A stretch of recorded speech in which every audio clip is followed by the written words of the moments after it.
प्यारे बच्चों, पिछले वीडियो में हमने 11th क्लास की अंतरा से उसकी नामक पाठ का सार समझा था। आज हम उसी पाठ से उसके प्रश्नोत्तर लेकर आए हैं। वैसे तो यदि आपको किसी पाठ का सार समझ में आ जाता है तो फिर आप उससे संबंधित किसी भी प्रश्न का हल स्वयं बनाकर लिख सकते हैं, क्योंकि परीक्षा में किसी भी पाठ से एक ही प्रश्न पूछा जाता है, चाहे वो आशय स्पष्ट हो, किसी गद्यांश की व्याख्या हो या फिर किसी प्रश्न का उत्तर हो। लेकिन फिर भी इस पाठ से संबंधित जो प्रश्न है उनके क्या उत्तर हो सकते हैं, आओ इस पर चर्चा करें। यहाँ पर पहला प्रश्न है, क्या लाल का व्यवहार सरकार के विरुद्ध षड्यंत्रकारी था?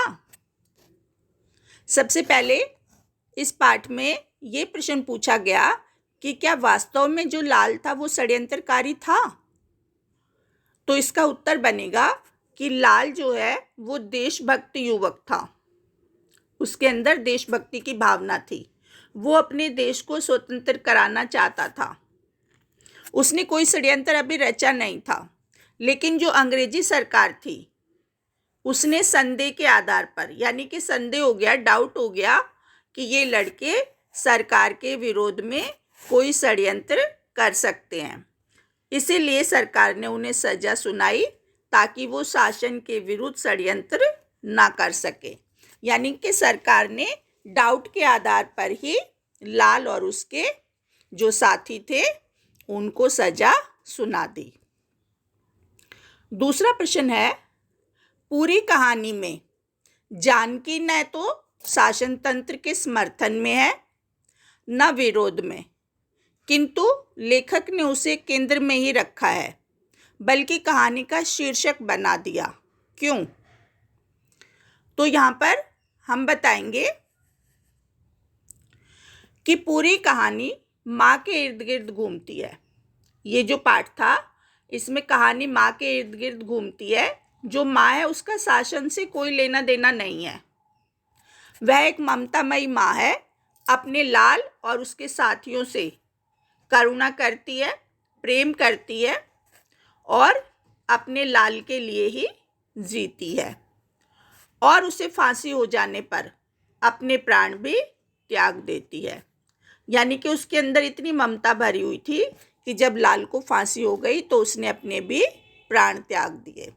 तो जो कहानी है वो लाल की माँ के इर्द गिर्द घूमती है, इसलिए लेखक ने माँ को केंद्र में रखकर, यानी कि सेंटर में माँ को रखा और इसे ही कहानी का शीर्षक भी उसकी माँ रख दिया। ठीक है, अब आगे चलते हैं। तीसरा प्रश्न, जानकी व लाल के प्रति सहानुभूति तो रखता है कौन? चाचा, किंतु वह डरता है। यह डर किस प्रकार का है और क्यों है? जो लाल के चाचा थे वो जानकी और लाल के प्रति सहानुभूति तो रखते हैं लेकिन डरते हैं। तो पूछते हैं कि ये डर कैसा था? इसका आंसर हो सकता है, लाल के चाचा उन लोगों में से थे जो सरकार का साथ देते थे। दो तरह के लोग थे, एक सरकार का साथ देने वाले लोग थे और वे डरते थे कि देशद्रोही का साथ देने से भी वे सरकार की निगाह में आ सकते हैं। यानी कि अगर वो लाल का साथ देंगे तो सरकार उनको भी देशद्रोही मान लेगी, इसलिए वो अपने आप को इससे अलग रखते हैं। यानी कि ये जो पूरा घटनाक्रम था लाल का, उससे वो अपने आप को अलग रखते हैं। लाल और जानकी के लिए सहानुभूति रखते हुए भी वे उनकी कोई सहायता नहीं करते। अगला प्रश्न है, इस कहानी में दो तरह की मानसिकताओं का संघर्ष है। एक का प्रतिनिधित्व लाल करता है और दूसरे का उसका चाचा। आपकी नज़र में कौन सही है? तर्क संगत उत्तर दीजिए। जैसे कि अभी मैंने आपको बताया कि लाल के चाचा जो थे वो सरकार का साथ देने वाले थे और लाल जो था उसके मन में देश प्रेम की भावना थी, वो देश को आज़ाद कराना चाहता था।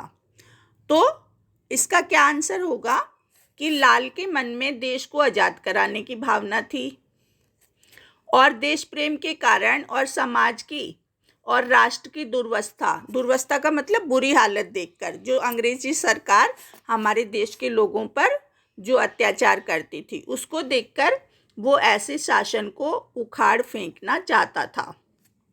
जबकि उसके चाचा जैसे लोग अपने स्वार्थ में लगे हुए थे, दूसरी तरह के लोग थे ये। मेरी नज़र में, अब हमारी राय पूछिए तो हम बताएंगे कि मेरी नज़र में लाल जैसे युवकों के बल पर ही देश आज़ाद हो पाया। अगर लाल जैसे युवक ना होते, अपनी कुर्बानी ना देते, तो देश आज़ाद नहीं हो सकता था।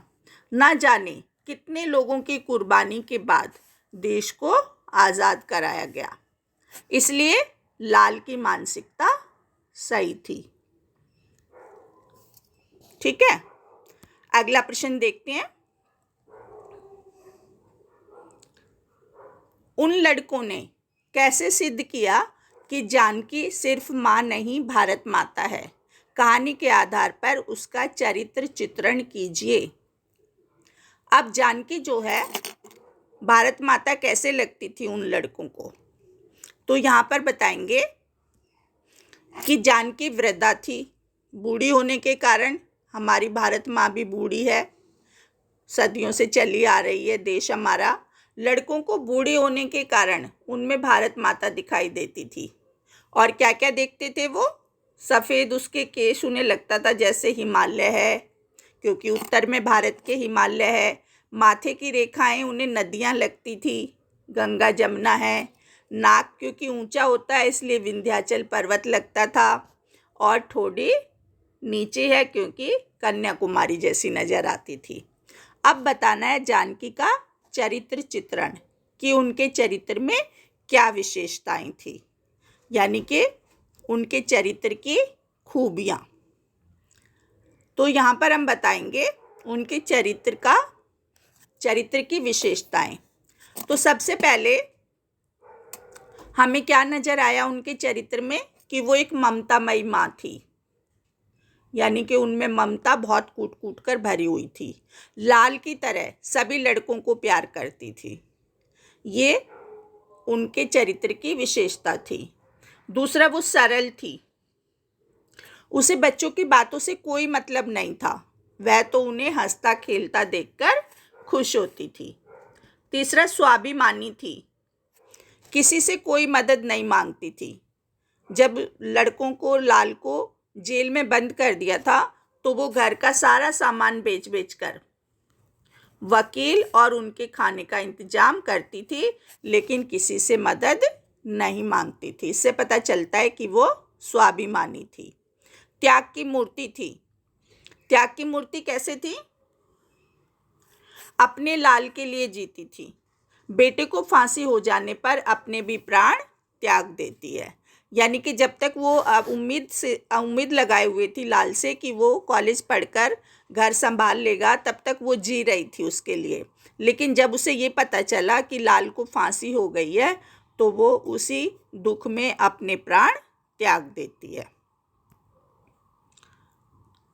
छठा प्रश्न है, विद्रोही की माँ से संबंध रखकर कौन अपनी गर्दन मुसीबत में डालता?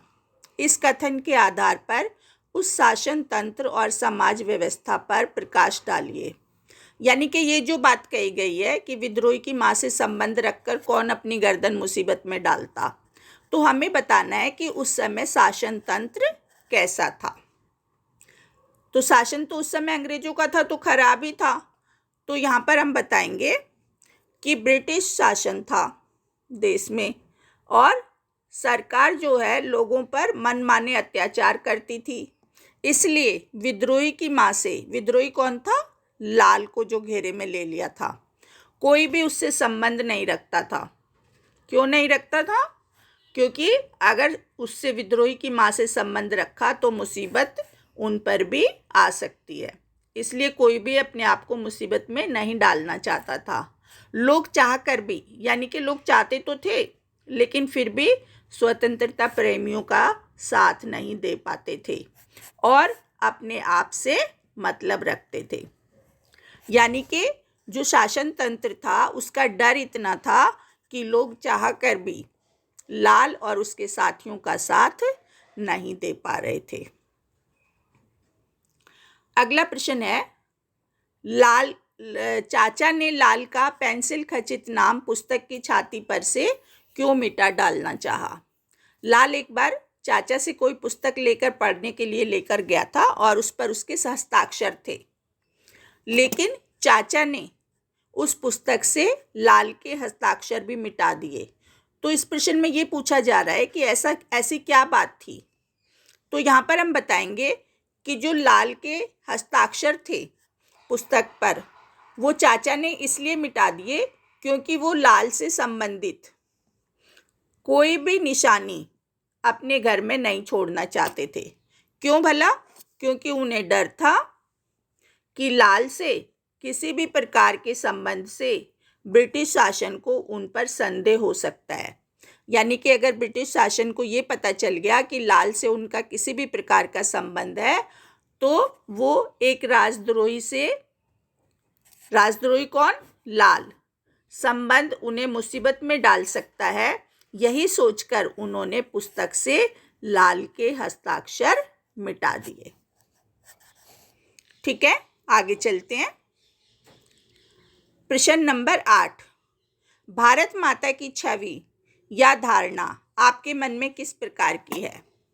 जैसे हम भारत माता की छवि देखते हैं, यानी कि उनका चित्र हमारे मन में कैसा आता है, तो हम देखते हैं कि भारत माता को हमने जब भी देखा चित्रों में, तो हमारे मन में उनका कैसा नक्शा आता है, क्या छवि उभरती है कि बचपन से तस्वीर में देखते आए भारत माता के चित्र में शेर पर सवार, यानी कि भारत माता जो है वो शेर पर सवार है, साड़ी व आभूषण पहने हुए है, माथे पर मुकुट है, लंबे लंबे केश हैं यानी कि बाल हैं, और हाथ में तिरंगा लिए भारत माता का चित्र हमारे मन में भी उभरता है। कहने का अर्थ है कि भारत माता जो हमारी जन्मभूमि है उसको हम माँ के रूप में पूजते हैं। तो जो जन्मभूमि है उसका एक कल्पना से एक चित्र बना दिया गया है और उसमें ये सारी चीज़ें हमें देखने को मिलती हैं। अब है नवा प्रश्न, जानकी जैसी भारत माता हमारे बीच बनी रहे, इसके लिए बेटी बचाओ बेटी पढ़ाओ के संदर्भ में विचार कीजिए। यानी कि अगर जानकी जैसी माता हमारे बीच में रहें तो क्या बेटी बचाओ बेटी पढ़ाओ का अभियान इसमें कुछ मददगार हो सकता है? तो यहाँ पर हम कह सकते हैं कि बेटियों को पढ़ाकर उन्हें स्वावलंबी बनाना यानी कि आत्मनिर्भर बनाना ज़रूरी है। पढ़ी लिखी बेटियां ही भविष्य में अच्छी पत्नी और माँ बन सकती हैं। तो इसलिए बेटी बचाओ बेटी पढ़ाओ के द्वारा हम इस चीज़ को आगे बढ़ा सकते हैं। अब प्रश्न संख्या है 10, निम्नलिखित का आशय स्पष्ट कीजिए। पाठ से कुछ पंक्तियां ले ली गई हैं, यहाँ पर ये डैश डालकर आपको बीच का पोर्शन छोड़ दिया गया है। जब आप पुस्तक से पढ़ेंगे तो आपको समझ आ जाएगा। तो यहाँ पर इस आशय में पहले वाले में एक तो आशय स्पष्ट करते हुए आपको ये बताना जरूरी होता है कि ये पंक्तियाँ किस पाठ से ली गई हैं, और अगर आपको राइटर का नाम याद है तो वो भी डालें, तब आप बताएं कि उन पंक्तियों में क्या बताया जा रहा है। तो यहाँ पर पहले वाले आशय में लेखक ने बताया कि लाल के साथी क्या कर रहे हैं? सरकार की निंदा कर रहे हैं, पुलिस की और सरकार की, और क्या कह रहे हैं कि पुलिस सिर्फ संदेह के आधार पर, यानी कि अगर किसी पे डाउट भी हो जाता है तो नौजवानों को उठा लेती है और उनको त्रास देती है, यानी कि परेशान करती है, सजा देती है। तो ये सरकार और पुलिस की नीचता है। इन वाक्यों में ये कह रहे हैं लड़के। ऐसे शासन का साथ देना, ऐसी शासन व्यवस्था का साथ देना अपने धर्म कर्म यानी कि अगर हमारा धर्म और कर्म हमें ऐसा करने की इजाज़त नहीं देता, और हम क्या करेंगे कि अगर हम इसको सह रहे हैं, इसको मान रहे हैं, तो हम अपनी आत्मा परमात्मा को भुलाना और मिटाना है। यानी कि हम अपनी आत्मा परमात्मा को भी मिटा रहे हैं। यानी कि हमें ऐसे शासन का और ऐसी पुलिस का मुंह तोड़ जवाब देना चाहिए। इन पंक्तियों में ये लाल और उसके साथियों का कहना है। अब दूसरा आशय, चाचा जी नष्ट हो जाना। ये कहने के बाद फिर कुछ और शब्द हैं बीच में, वो आप जब पुस्तक देखेंगे तो आपको समझ आ जाएंगे। शस्त्र भुजाओं की सखियां हैं। जब चाचा उसे ये समझाते हैं कि तुम अंग्रेजी सरकार से मत लड़ो, वो तुम कमज़ोर हो, वो बहुत ताकतवर हैं, तो चाचा को क्या समझाने पर लाल क्या कहता है कि जो बना है वो नष्ट भी होगा। यानी कि लाल यहाँ पर डरता नहीं है, वो चाचा को कहता है कि जो बना है वो नष्ट भी होगा। यानी कि एक दिन तो मरना ही है, एक दिन तो नष्ट होना ही है। यानी वह शासन तंत्र से नहीं डरता, उसके अंदर इस शासन को लेकर कोई डर नहीं है।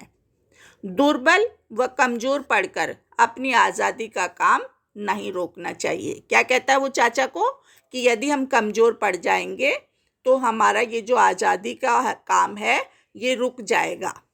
और जब अच्छा कर्म किया जाता है, चाचा को कहता है कि यदि हम किसी अच्छे काम में हाथ डालते हैं तो अपनी भुजाओं के साथ भगवान की हजारों भुजाएं भी साथी बन जाती हैं। यानी कि अगर हम किसी अच्छे काम में अपनी भुजाएं डाल रहे हैं तो फिर हमारी भुजाओं का साथ हजारों भगवान की भुजाएं भी उनका साथ देने के लिए तैयार हो जाती हैं। यानी कि यहाँ पर इन पंक्तियों से ये पता चलता है कि लाल के मन में चाचा के समझाने पर भी कोई डर नहीं है, बल्कि वो इस शासन से लड़ाई लेना चाहता है, टक्कर लेना चाहता है और देश को आज़ाद कराना चाहता है। तो ये थे हमारे प्रश्नोत्तर। उम्मीद करती हूँ आपको समझ आए होंगे, और यदि फिर भी आपका कोई प्रश्न है तो मुझे अवश्य बताएं। Thank you.